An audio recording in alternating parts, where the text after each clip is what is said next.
So what's up guys? Mayong adlaw sa inyong tanan. So today natadiri karon sa bukid, natadiri sa amuang kagumahan kay mananggot ag guma. So muna atong vlog karon guys, ipakita nato sa inyo ha kung unsa ang mananggot og guma. Okay? So let's go. When I spent the summer on you. Muna ni akong kinabuhi sa una guys for 17 years. So before ko na professional sa gutero jud mi guma. So muna nga may kay ko mananggot guys, tanawa.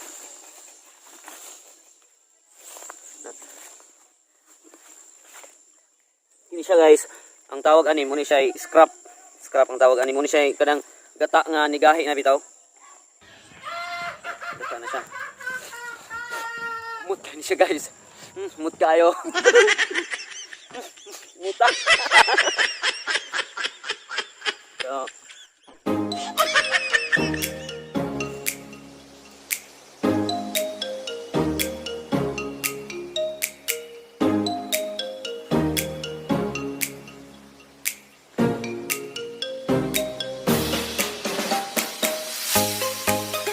guys, misay gitawag guys og pansit. Pansit niya sa among nga language. Dayon, this is very useful para sa pang pulaig, no? Para sa pulaig sa panggatong bitaw, na maghaling ka. No, siya useful ni siya kayo. No. Ano nga? You have to be careful nga we only tap kining panit niya, ang panit lamang sa puno. So ayaw apil tong yaang kahoy na sa ilalom bitaw kay madaot mo nang humana.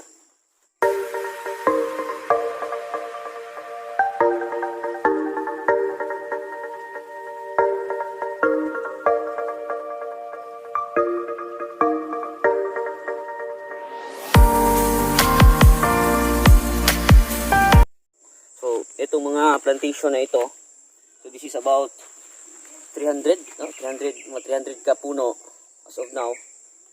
So this was planted by us last 10 years ago. So ngayon, yung mga family ko, yung mga kapatid ko, yung mama ko, sila na yung nag-manage nito, sila na yung nagtatap dito.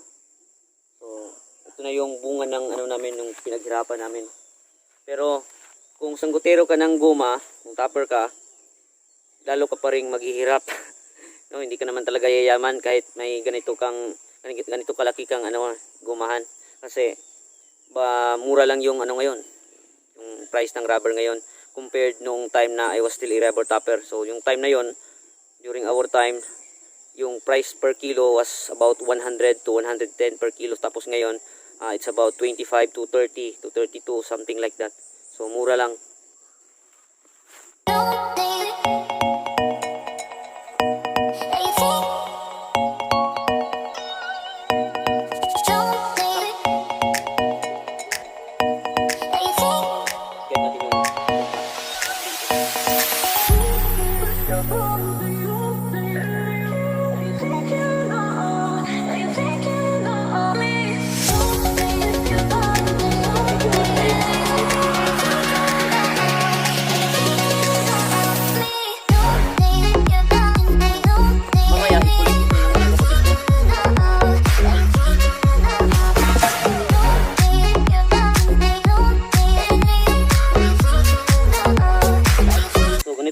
Namin dito sa probinsya guys, simple lang, pero kahit simple masaya na.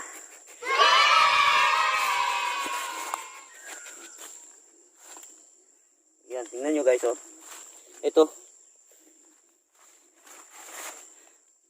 mabilis ata yung dagta nito, oh. Yan. So tingnan nyo, ito yung dagta nya.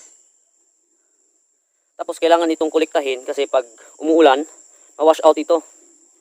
So pag rainy season, kaunti lang din yung kita ng mga rubber toppers kasi minsan na wash out sa ulan. Ayan.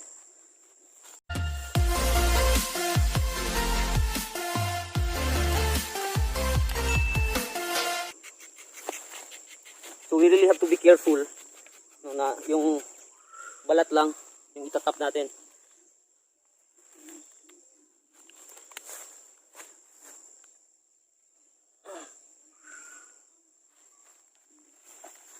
Yan, tingnan nyo guys, oh.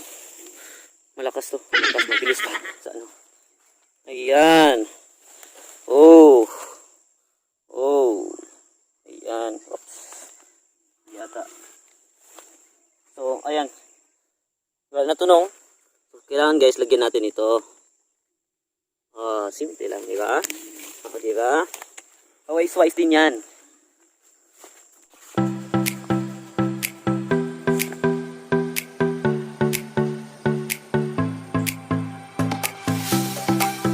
Mga pala guys, kung magtatap tayo ng rubber, kailangan sa umaga or maybe early at dawn. Kasi pag mainit na yung araw, mahina na yung labasan ng dagta. So kailangan guys, early at dawn or early in the morning or maybe also pwede rin late in the afternoon. No? Ayan. Ang tawag namin dito ay daat. So matulis ito guys. So kailangan pag nagtatap tayo ng rubber, nakapantalon tayo pero wala akong pantalon guys eh. So ngayon siguro mag-iingat na lang ako na hindi masugatan yung mga paa ko dito. So nung time, I remember my time na I was still a rubber tapper, yung mga paa ko ang daming mga sugat, daming mga peklat itong mga binti ko kasi dahil dito. So ang tawag dito is daat. Matulis to guys. Ang dami oh.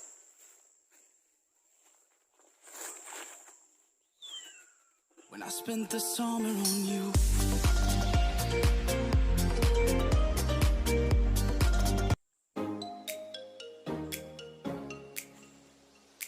Shoutout nga pala sa mga lahat ng rubber toppers. Shoutout sa lahat ng mga rubber toppers, sa mga taga Zamboanga del Norte, mga taga Zamboanga Sibugay. Kasi Zamboanga Sibugay is the rubber capital of the Philippines. So shoutout sa lahat ng mga taga Zamboanga Sibugay. Mabuhay po ang lahat ng mga rubber toppers. Ayan, kung titingnan nyo guys, ang tawag niyan is lampinig. Lampinig yung tawag namin guys. Nangangagat yan. Nangangagat yan guys. Kaya kung rubber topper ka, alam mo na may maraming mga ganyan na ito yung bahay nila eh. So, nakatira sila sa mga puno ng goma. Mag-ingat-ingat tayo sa mga ganito. Mga bubuyog, mga putukan, mga ligwan, mga tamubuan. Ito sa mga danger guys ng buhay bilang rubber topper.